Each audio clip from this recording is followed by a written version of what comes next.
Welcome to Minden, Nevada, just across the ridge from beautiful Lake Tahoe. Minden is world-renowned for its soaring conditions, and many records have been set here over the years. Today looks like a great day for a lesson. You're sitting in the DG-808S, a state-of-the-art glider built for competition soaring. Today you'll get familiar with the features and flying characteristics of this sophisticated aircraft. The most obvious difference between a glider and a powered aircraft is its lack of an engine. To get in the air, you'll be towed aloft by another aircraft known as a tow plane or tug. Press Control-Shift-Y now to let the tow plane know you're ready for takeoff. Once you're moving, expect the glider to lift off much sooner than the tow plane. Be patient and just level out while the tow plane gains speed.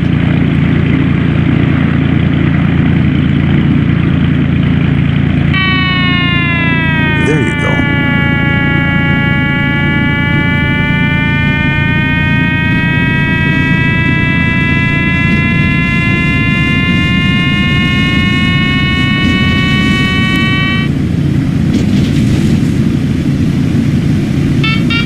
You're airborne. Level off until the tow plane is off the ground. That beeping you're hearing is the variometer. I'll explain it later. There he goes. Just stay right behind the tow plane. Don't get too far above, below, or off to the side. If you're not careful, you can pull the tug off course. Done properly, he won't even know you're there. Go ahead and raise the landing gear now by pressing G. Visualize a box around the tow plane and try to keep the glider in that box at all times. You'll know you're getting outside that box when you can see the sides, top, or bottom of the tow plane. It's best to stay just a bit high on the tow. The weight from the tow plane's wings flows downward, so staying high will keep you in smooth air. You've only paid for a tow to 2,500 feet above the ground, so he'll expect you to release at that height. That's about 7,200 feet on the altimeter. The tow rope release is the yellow knob on the bottom left side of the instrument panel. To release the rope, you can click it or press Shift-Y, but don't touch it until you're at altitude. That would make for an awfully short flight. Speaking of shorter than expected flights, there comes a time in every glider pilot's career when he doesn't make it back to the airfield as intended. Either through bad decision-making or lack of lift, he or she has to put the glider down in a field. This is called landing out. It's actually quite routine in cross-country soaring, but it's embarrassing nonetheless.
Nearing 7,200 feet.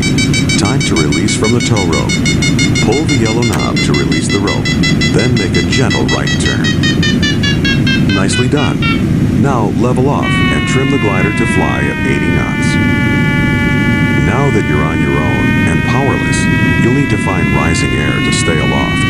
Keep flying straight and level, and I'll explain what to do next. Rising air, or lift, comes in a few different forms.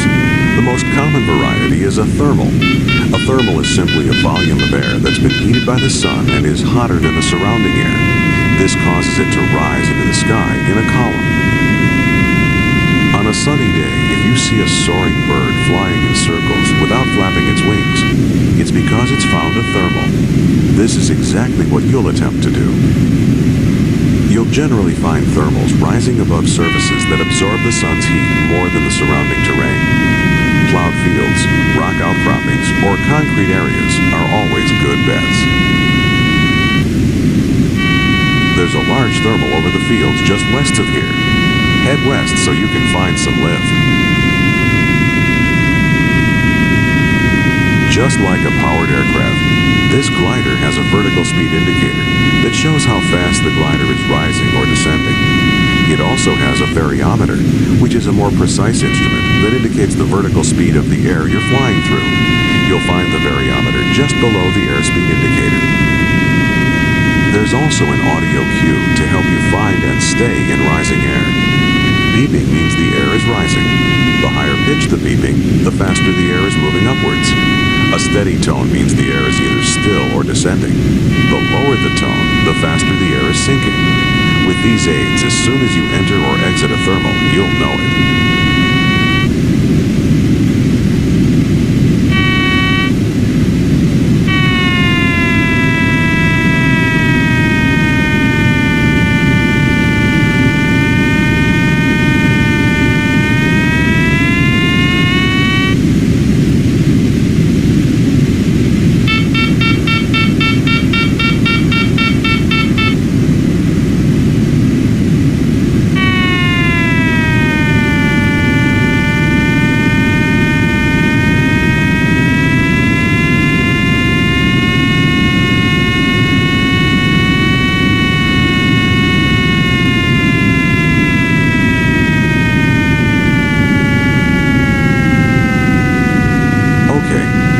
Turbulence?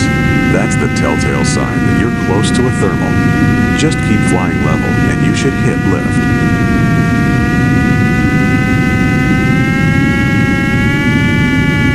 Ah, there it is. Now fly circles inside the thermal to keep gaining altitude.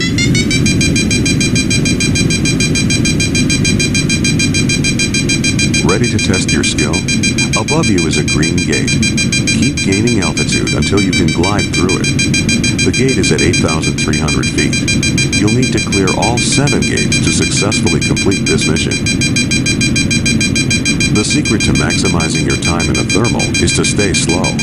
Try and keep your speed at 80 knots. Pull back on the stick to slow down. You should also be using a lot of rudder in your turns to keep the wings as level as possible.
Nicely done.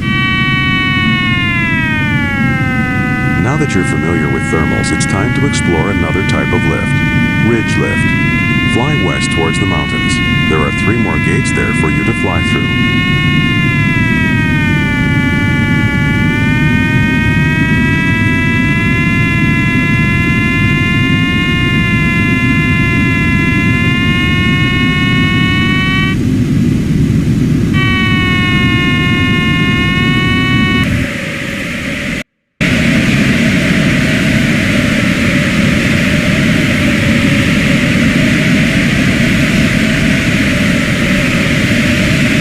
You're over the foothills. You should be feeling some lift soon.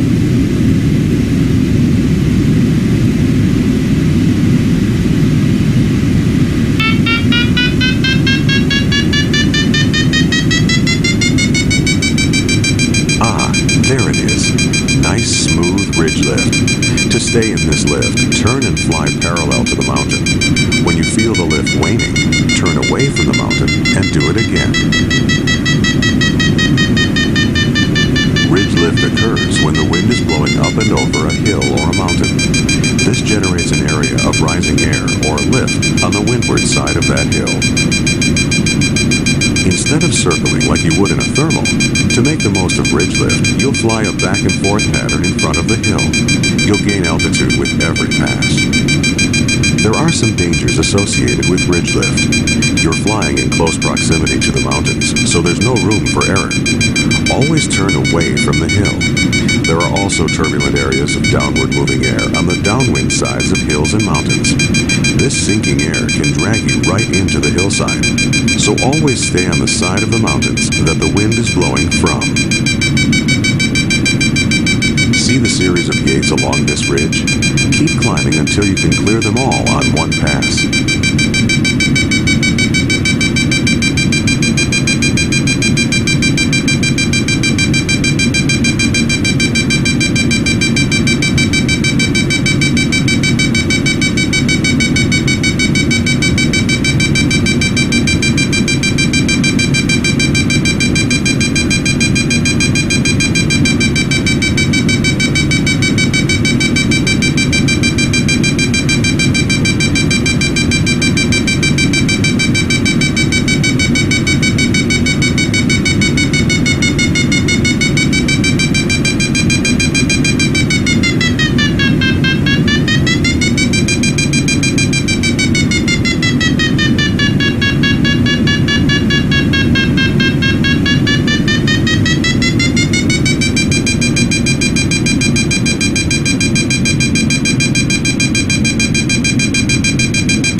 One gate.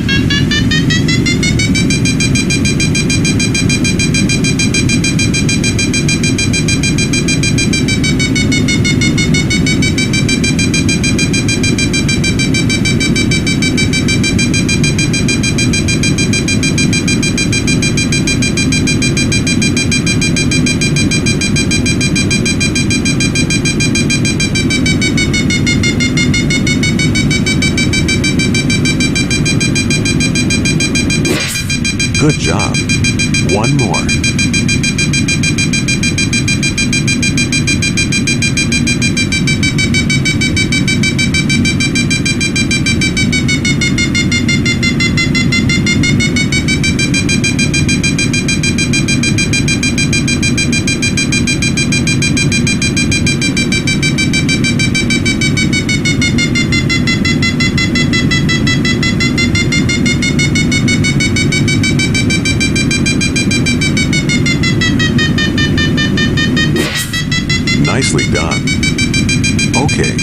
take a rest and cruise for a bit. Head west over the ridge toward Lake Tahoe. See the last set of gates? Head in that direction. Trim the glider to fly at 100 knots.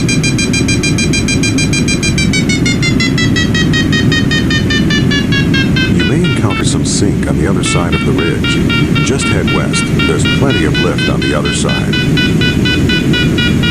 The last type of lift to know about is wave lift. Wave lift is similar to ridge lift, except it occurs much higher up, above and behind the ridge line. When air is disturbed, it acts a lot like water. It creates ripples and waves. As an air mass moves up and over a mountain range, it pushes the air above it up and out of the way. This disturbance causes a wave motion that can extend out many miles. This is wave lift. Keep in mind, though, that the air masses between the waves are sinking. Many soaring altitude and distance records have been set after finding a good wave. It's a rare day you find a good wave, and today the winds are just right. Just keep heading west and watch for smooth rising air.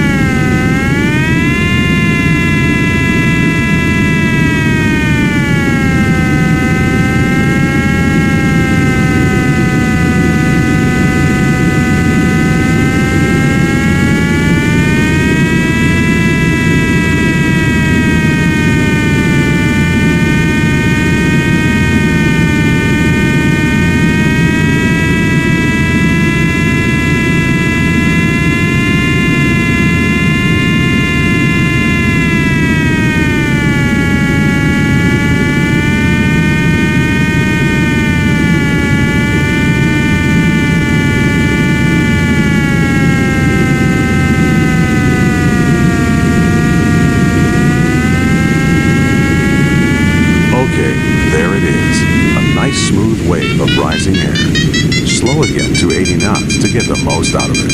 The waves run parallel to the mountain range. You can climb in the wave, flying the pattern much like you did on the ridge. Or you can just keep flying straight along the mountains. Try and line yourself up to fly through the next set of gates. The first gate is at an altitude of 14,700 feet.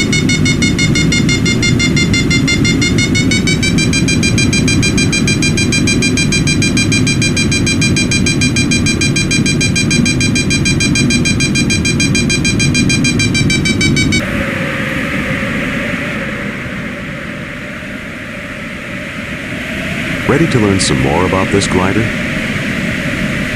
A heavier aircraft penetrates the air better as it has more inertia. This means more speed. Many racing sailplanes carry ballast so they can fly faster. Ballast is weight added to the aircraft in the form of water. This extra weight means the glider won't thermal as well, so sometimes in low lift areas you'll need to drop that extra weight. This is done by opening valves to jettison the water.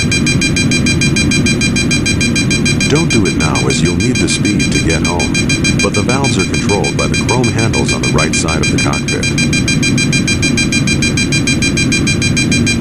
Next subject, flaps. Lift itself creates drag, and drag slows you down. Gliders usually have an enormous amount of extra lift. When you fly fast, this extra lift isn't needed. It just slows you down. To reduce the lift, this glider features a negative flap setting. Once the flaps are at 0 degrees, just press F6 again to move the flaps into the negative range. To set the flaps to neutral again, press F5.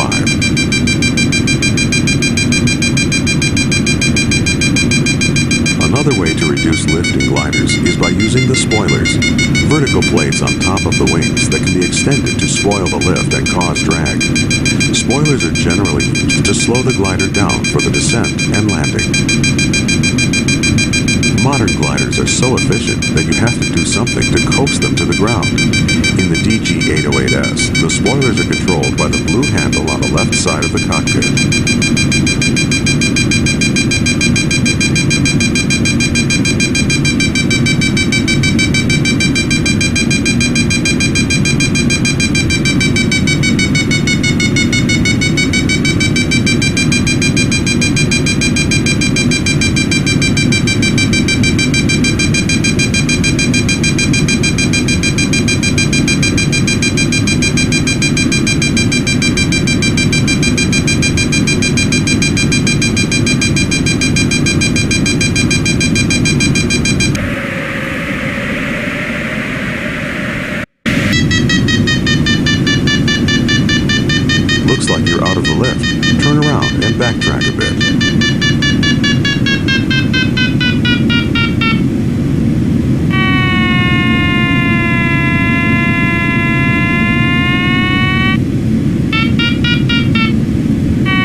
That's it. Well done. It's like magic, isn't it? No engine at all, and you've climbed this high. You can either keep soaring this wave or head back to Minden. It's up to you.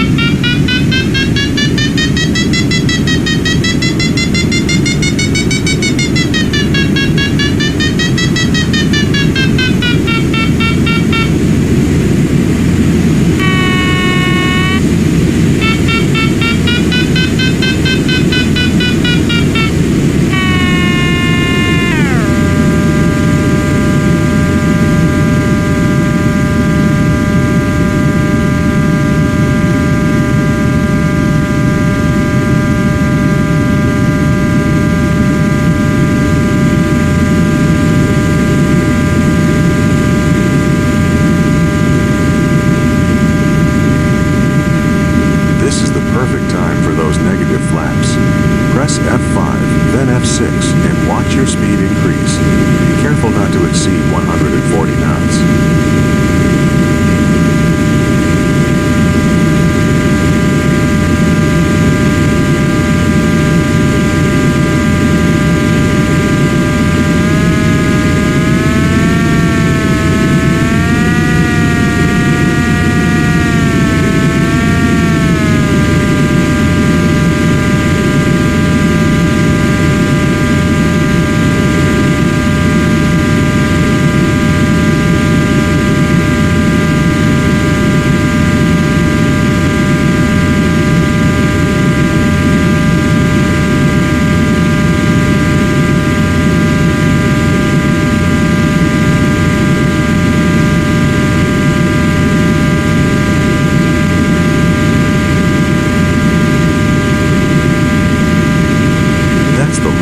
Ski area just below you.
This much extra altitude, you'll need some help getting down quickly. Fully extend the speed brakes by pressing the slash key and lower the nose to maintain at least 80 knots in the descent. For now, head right over the airport. That way you can make sure the runway is clear.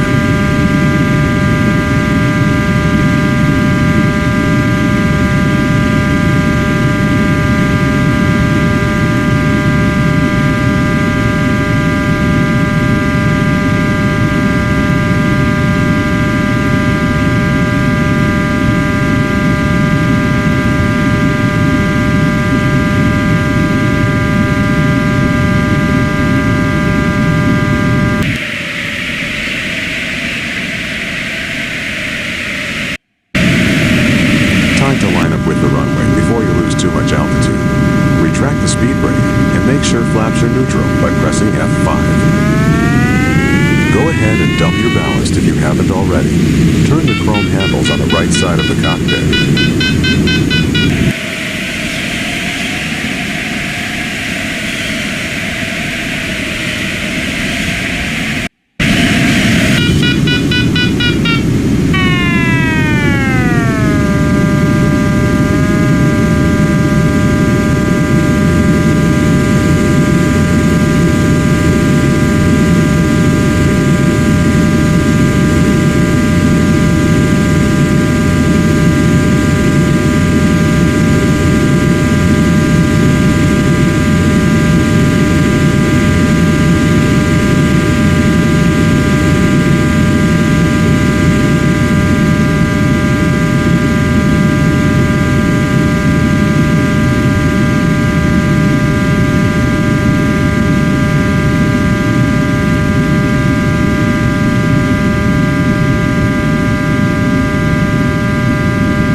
Approach the airport from the north and land on runway 12G.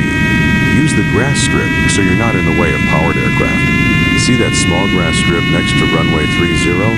That's where you'll put it down. Looks clear. Go ahead and turn north.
Touchdown.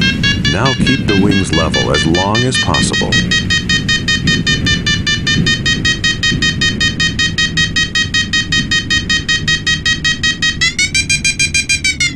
Very nice. Great flight today.